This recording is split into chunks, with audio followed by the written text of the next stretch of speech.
पाकिस्तान तहरीक इंसाफ के रहनुमा और साबिक वफाकी वजीर फवाद चौधरी की आलिया हिबा चौधरी ने अपने शौहर की गिरफ्तारी पर खुशी का इजहार करने वाले साबिक वजीर आला पंजाब चौधरी परवेज इलाही को आड़े हाथों लिया है और कहा है कि अगर माजी में परवेज इलाही को गिरफ्तार कर लिया जाता तो आज पंजाब ऐसा ना होता।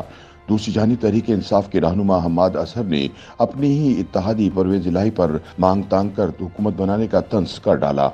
जुमेरात की शब एक टीवी चैनल पर टॉक शो में गुफ्तगू के दौरान परवेज इलाही के बयान पर रद्द-ए-अमल देते हुए हिबा चौधरी का कहना था कि माजी में परवेज इलाही को गिरफ्तार कर लिया जाता तो आज पंजाब ऐसा ना होता। हम परेशानी में हैं और परवेज इलाही को इस किस्म का बयान नहीं देना चाहिए था। परवेज इलाही को अपना बयान वापस लेना चाहिए। हिबा चौधरी ने बताया कि घर के स्टाफ ने बताया कि फवाद चौधरी को उठाने के लिए 14 लोग आए थे। शौहर को तो मालूम ही नहीं था कि उन पर कौन सी दफात लगाई गई हैं। अदालत में उनको बताया गया कि उन पर कौन सी दफात लगाई गई हैं। मैं बस साडा हाल चाल पूछना सी बड़ा सही जा रहा था चलो लेट पड़िया ने आज सुबह 5 बजे फड़ लेना महीना पहला समझिया नहीं टुटनिया सही गल है बिल्कुल ठीक है पोटे सही गल की साडे ते जोर पाया इनू फड़ो पहले फड़ लेंदे ते सही होंदी। परवेज इलाही के बयान पर तहरीक इंसाफ का रद्द-ए-अमल भी सामने आया। पीटीआई के रहनुमा हम्माद असहर ने प्रेस कॉन्फ्रेंस में कहा कि ये क्या सियासत है कि कभी एक से मिलकर पंजाब हुकूमत बना लें, कभी दूसरे के साथ और कभी कोई और साजिश करके। हम्माद असहर ने कहा कि वोट बैंक कोई है ही नहीं, 4 बंदे इधर से लिए 4 उधर से और पार्टी बना ली। उन्होंने कहा कि पीटीआई को असेंबली तोड़ते वक्त अच्छी तरह मुश्किलात का अंदाजा था। कल फवाद चौधरी का कोई नुकसान नहीं हुआ, वो कौम का हीरो बना है। दूसरी तरफ गुज़िश्ता रात गए परवेज इलाही का एक बयान में कहना था कि फवाद चौधरी के हवाले से अपने बयान पर माज़रत खा हूँ। परवेज इलाही ने ट्वीट की कि आज तकरीर के दौरान पीटीआई रहनुमा फवाद चौधरी के मुतालिक जो गुफ्तगू हुई उस पर माज़रत खा हूँ।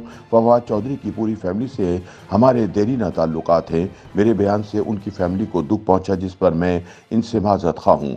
कबल अज़ीं परवेज इलाही ने जुमेरात के दिन मीडिया से गुफ्तगू में कहा था कि मैं पीटीआई वालों को कह कर थक गया था कि अभी काम करने दो, असेंबली मत तोड़ो, मगर मेरी बात नहीं मानी गई।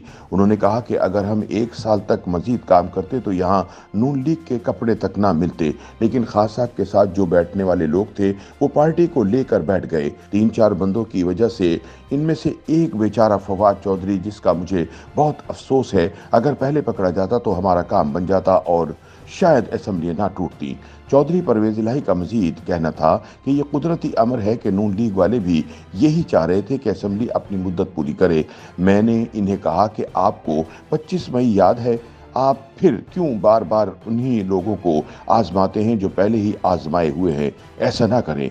चौधरी परवेज इलाही के मुताबिक उन लोगों ने इमरान को गलत मशवरे दिए और आज इस फैसले का नतीजा देख लें। लेकिन खान साहब के साथ जो बैठने वाले थे ना, बस वो सिरू ले गए सारी पार्टी में। और मैंने कहा था कि यार आपको 25 मई याद है, आपने ज़रूर दोबारा बार बार आजमाना है, जो आजमाए हुए हों तो इस तरह नहीं करते।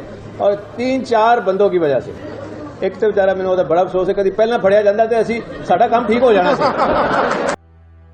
YouTube पर गूगली न्यूज देखने के लिए youtube.com की सर्च बार में गूगली न्यूज टीवी टाइप करें। गूगली न्यूज के पेज पर सुर्ख रंग के सब्सक्रिप्शन वाले बटन पर क्लिक करना ना भूलिए। YouTube पेज पर अपलोड होने वाली वीडियोस से बाखबर रहने के लिए बेल आइकन पर क्लिक कीजिए। आपको हर नई वीडियो के बारे में नोटिफिकेशन मौसूल हो जाएगा।